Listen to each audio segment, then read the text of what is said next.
5 আগস্টের পরে 5 আগস্ট 2024 সালের পরে আমরা কিন্তু আশা করছিলাম যে বাংলাদেশ থেকে আমরা ভারতের দালাল এবং রয়ের এজেন্ট এদেরকে একেবারে ঝেঁটিয়ে বাংলাদেশ থেকে বিদায় করে দেবো, ঘাড় ধাক্কা দিয়ে বের করে দেবো এবং আমরা বাংলাদেশের মানুষ, আমরা ভারতের চোখে রেখে কথা বলবো এবং সেই কাজটা করতে গেলে আমাদের তো বন্ধু দরকার। সেহেতু আমরা কিন্তু ওই ভারতের শত্রু একেবারে জানি শত্রুকে পাকিস্তান। আমরা বাংলাদেশিরা আমরা পাকিস্তানিদের সাথে জানি দোস্তি পাতাইছিলাম, তাই না? এবং এখনও পাতা যাচ্ছে এবং পাকিস্তানের সাথে মিলে আমরা ভারতকে একেবারে ছিন্ন বিচ্ছিন্ন করে দেবো, এরকমই কিন্তু স্বপ্ন আমরা দেখা শুরু করছিলাম। এবং সেই হেতু আমাদের প্রথম দায়িত্ব ছিল যে বাংলাদেশের যত ভারতের দালাল এবং একই সঙ্গে রয়ের এজেন্ট আছে এদেরকে সর্বস্তর থেকে ধরে ধরে ঘাড় ধাক্কা দিয়ে পাছায় 2টা লাথি দিয়ে বাংলাদেশ থেকে বের করে দেবো। কিন্তু এতদিনে যে গত 1.5 বছর ধরে চেষ্টার চরিত্র কিন্তু কম হয় নাই, কিন্তু মনে হয় না বাংলাদেশ থেকে যে ভারতের দালাল অথবা রয়ের এজেন্টদের আমরা সঠিকভাবে বের করতে পেরেছি। তা যদি না হয় তাহলে এই ধরনের খবর কিভাবে এই যে অনলাইনে আসে, তাও আবার বাংলাদেশের একটা মিডিয়াতে এই খবর দিয়েছে। তো এটা কিভাবে সম্ভব? যারা নাকি এই বাংলাদেশের প্রাণের দোস্ত, মানে নতুন দোস্ত আর কি পাকিস্তান, সেই পাকিস্তানের বিরুদ্ধে নেতিবাচক খবর প্রচার করে, অপমানজনক খবর প্রচার করে এবং বাংলাদেশের মধ্যে বসে যারা এই কাজটা করে যাচ্ছে বা করছে তাদের ধড়ের ওপরে যে মাথা এখনও জায়গা মতো থাকি কী করে? তৌহিদি জনতা কি এদের ঠিকানা খুঁজে বের করে এদেরকে কি কোনো শাস্তি দিতে পারে না নাকি? তৌহিদি জনতা কি আর এদেরকে খুঁজে টুজে পায় নাই নাকি, না তাদের কাছে এই ধরনের খবর যায় নাই? তো যার ওপর ভিত্তি করে এতগুলো কথা আমি অলরেডি বলে গেলাম, সেটা হলো এই যে একেবারে দেখেন যে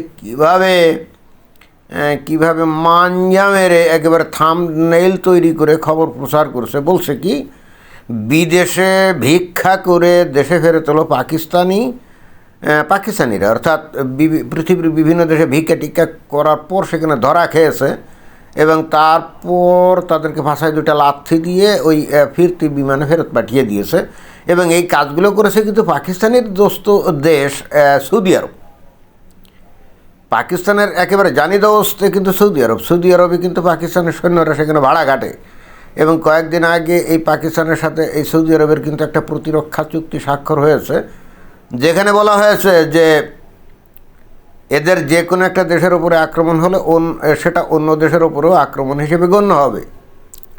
অর্থাৎ কেউ যদি পাকিস্তানের ওপর আক্রমণ করে তাহলে সেটা সৌদি আরবের ওপর আক্রমণ বলে গণ্য হবে, আর সৌদি আরবের ওপর কেউ আক্রমণ যদি করে তাহলে সেটা পাকিস্তানের ওপরে আক্রমণ বলে গণ্য হবে। কিন্তু আমরা তো জানি বেসিক্যালি সৌদি আরবের লোকজন তো সেনাবাহিনীতে যেতে চায় না, যাবেই বা কেন? কষ্ট করে খামোকা আয় উপার্জন করার তো সেখানে দরকার নেই। সেখানে আছে অঢেল তেল, তাই না? সেইগুলো সরকার বিক্রি করে তার একটা বেশ ভালো অংশ কিন্তু জনগণের মধ্যেও বিতরণ করে। তো লোকজন তো কামকাজ ছাড়াই আয় উপার্জন ভালোই করে, রঙ্গ তামাশায় থাকে, 2টা 3টা 4টা বউ তারা স্ত্রী তারা রাখে, এখানে একটা ওখানে একটা সেখানে একটা। সৌদি আরবের মধ্যে যদি স্ত্রী না পায় তখন এরা কিন্তু পৃথিবীর বিভিন্ন দেশে গিয়ে সেখান থেকেও কিন্তু বিয়ে শাদী করে নিয়ে আসে। তো এইরকম একটা রঙ্গ তামাশার জীবন, আরামায়েশের জীবন ফেলে এরা সেনাবাহিনীতে গিয়ে লেফট রাইট করবে, যুদ্ধ করবে, জীবনে রিস্ক নিবে, খেয়ে দেয়ে কাম আছে। কিন্তু দেশ রক্ষার জন্য তবে সেনাবাহিনীর দরকার তো আছে, তাই না? যারা নাকি যুদ্ধ করতে পারে। তো সেই কাজটা করতে গেলে সবচাইতে ভালো সৈন্যের যোগান কারা দিতে পারে? পাকিস্তান। অর্থাৎ সৌদি আরব কী করছে, পাকিস্তানি সৈন্যদেরকে নিয়ে ভাড়া খাটায় আর কি। এখানে অনেকে হয়তো প্রশ্ন করতে পারে, কেন সৌদি আরব কি ওই পার্শ্ববর্তী যে আছে মিশরের সেনাবাহিনীকে কি ভাড়া নিতে পারে না, বা তাদের সাথে কি এই ধরনের চুক্তি করতে পারে না? জি পারে, কিন্তু এরা আসলে কেউ কাউকে বিশ্বাস করে না। এই আরব দেশের দেশগুলা এরা কিন্তু কেউ কাউকে বিশ্বাস করে না, একেবারে ন্যূনতম বিশ্বাস করে না। সৌদি আরব মিশরীয় সেনাদেরকে তাদের দেশে এই কারণে ভাড়া করে না, কারণ ওইরকম করে যদি ভাড়া করে নিয়ে যায় তাহলে কোনো এক সময় দেখা যাবে সৌদি আরবের এই সেনারা ওইখানকার যে রাজা বাদশাহ আছে না, এই যে সালমান, মোহাম্মদ বিন সালমান বা ফয়সাল টয়সাল যারা আছে আর কি, এদের দেখা যাবে যে সিংহাসন থেকে ঘাট ধরে নামিয়ে দিবে, নিয়ে ওরাই হয়তো দেশটাকে দখল করে ফেলবে। এ ধরনের একটা ভয় কাজ করে বলেই কিন্তু ওই মিশর কিন্তু তেল সমৃদ্ধ না, এবং মিশর কিন্তু অনেক গরিব একটা দেশ। মিশরের বহু লোক এই মিডল ইস্টের অন্যান্য দেশে কাজকাম করে এবং তা সত্ত্বেও মিশরের সেনাবাহিনীতে সৈন্য সংখ্যা কিন্তু অনেক, প্রায় কত 4.5-5 লক্ষের মতো। তো ওদের তো কারোর সাথে কোনো যুদ্ধ নেই, অত সৈন্য তাদের লাগে কী কামে? অত সৈন্য কিন্তু তাদের লাগে না, তারা ইজিলি কিন্তু সৌদি আরবে তারা ভাড়া খাটাতে পারে বা কুয়েত কাতারে ভাড়া খাটাতে পারে, কিন্তু এই আরবের কোনো দেশে কিন্তু তাদেরকে ভাড়া নেয় না। এই কারণে যাদের বিশ্বাস করে না যে ভাড়া খাটতে এসে যদি দেশটাই দখল করে ফেলে তো তখন তো এই জন্য নিরাপদ হিসেবে পাকিস্তান থেকে তারা সৈন্য নেয়, কারণ পাকিস্তান একটু দূরের দেশ না, আর মিশর তো একেবারে পাশের দেশ। যদি দখল করে ফেলে তখন দেখা যাবে যে তাদের হাত থেকে দেশকে উদ্ধার করা যাবে না।